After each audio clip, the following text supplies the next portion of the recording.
Doctors said nothing was wrong with 11-year-old Zara. Every test came back normal.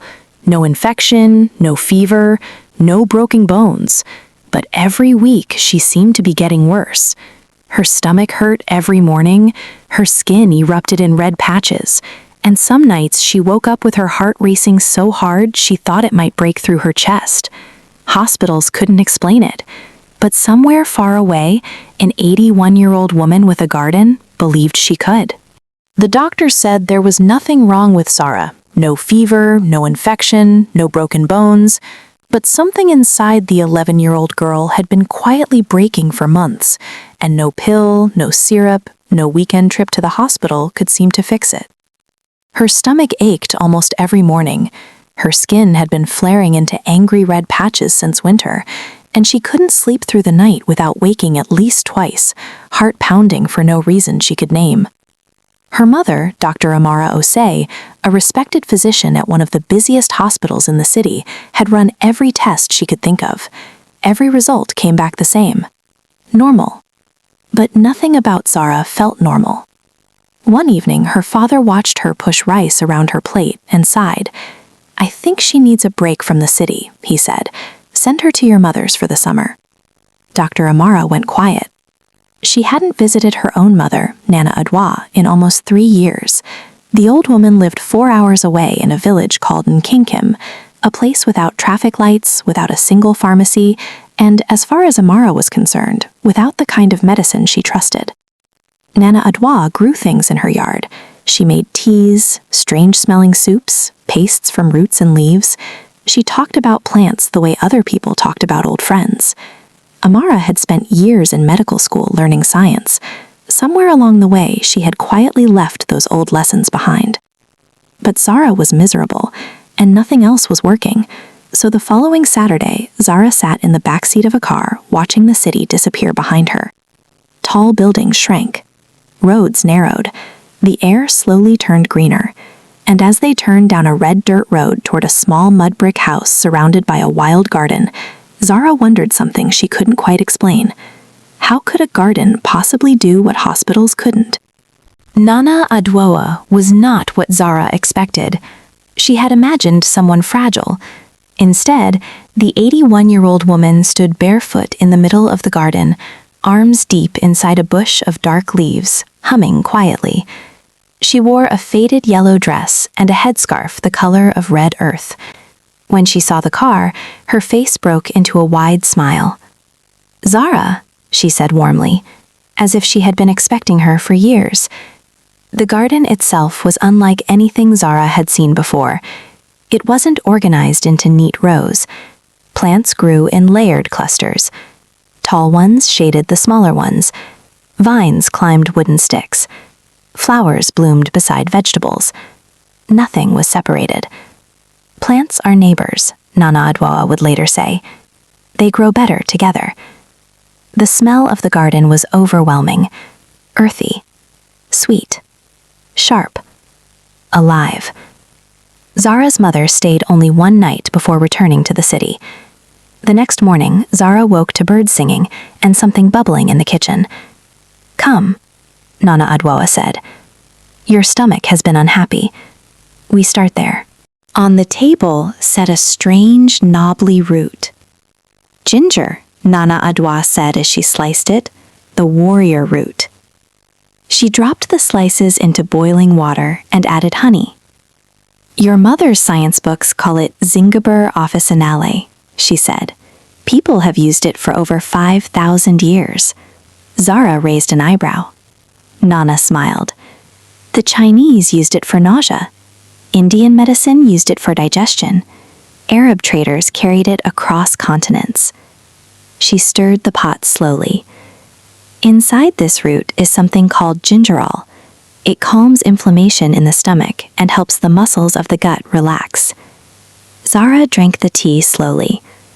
Warmth spread through her stomach. And for the first time in weeks, the knot inside her belly loosened. 2 days later, Zara scratched her arm while pulling weeds. Nana snapped a thick aloe leaf and squeezed clear gel onto the cut. Instant coolness spread across the skin. "This plant has been used since ancient Egypt," Nana said. "Aloe vera contains over 75 healing compounds." Zara looked down at the gel. "So, this is like medicine?" Nana chuckled. "It is medicine." She paused. "But wisdom is knowing when to use the garden and when to use the hospital." One night, Zara couldn't sleep. She stepped outside and found Nana sitting under the stars beside a patch of purple flowers. "Lavender," Nana said. Zara rubbed a flower between her fingers. The scent felt calling immediately. "This plant contains linalool," Nana explained. "It interacts with the brain in the same way some sleep medicines do." Zara placed a small lavender sachet under her pillow that night. For the first time in months, she slept until morning. 3 weeks into summer, the village woke to bad news. One child had a fever. By evening, there were 4. By the next morning, 7 children were lying weak on mats with stomach cramps. Mothers whispered nervously. The clinic was 40 minutes away. The road had flooded from heavy rain, and the mobile network had disappeared. For the first time since Zara arrived, the garden was no longer just a classroom. It was the village's only hope. "Zara," Nana said calmly, "bring me guava leaves." Zara ran into the garden, heart pounding. For the first time, she wasn't just learning about the plants. She was helping save someone with them. They boiled guava leaves for stomach illness, neem leaves for washing infection, moringa for strength. By the 3rd day, the children were running again. When the clinic nurse finally arrived and examined them, she looked surprised. "Whatever you gave them worked." Nana smiled softly. "What we gave them," she said, "has always worked." One evening, Zara asked the question she had been thinking about all summer. "Nana, if plants work so well, why don't hospitals use them?" The old woman smiled. "Do you know where aspirin comes from?" Zara shook her head. "Willow bark." She leaned back. "More than half of modern medicines originally came from plants. Morphine, quinine, cancer drugs, all discovered first by people who watched nature carefully." She looked at Zara. "The problem is not that plants don't work. The problem is that we forgot how to listen to them." At the end of summer, Zara felt like a different person. Her stomach was calmer. Her skin had healed. She slept peacefully.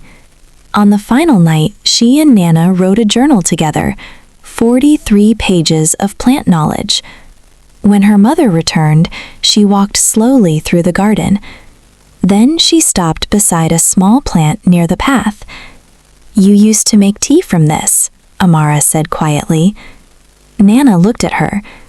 "You remembered." Amara shook her head gently. "No," she said softly. "I forgot. Medical school taught me new knowledge, and I thought that meant leaving the old knowledge behind. Knowledge does not become false when new knowledge arrives. It only becomes dangerous when we forget it." Amara reached across the table and held her mother's hand. Back at school, Zara started a project called The Pharmacy in the Garden. She explained how plants like ginger, aloe, neem, and moringa had been used for centuries, and how many modern medicines were discovered from them. Her teacher asked her to present to the entire school. In the front row sat her mother, notebook open, listening, really listening. And somewhere, 4 hours away in a small village called Nkinkim, an 81-year-old woman in a faded yellow dress walked into her garden before sunrise, watering leaves, touching roots, humming softly. Because long before laboratories, long before pharmaceutical companies, long before hospitals existed, people learned medicine by watching the earth. And perhaps the greatest pharmacy in the world is not a building, it is a garden. And the people who understand it best are often not scientists. They are grandmothers.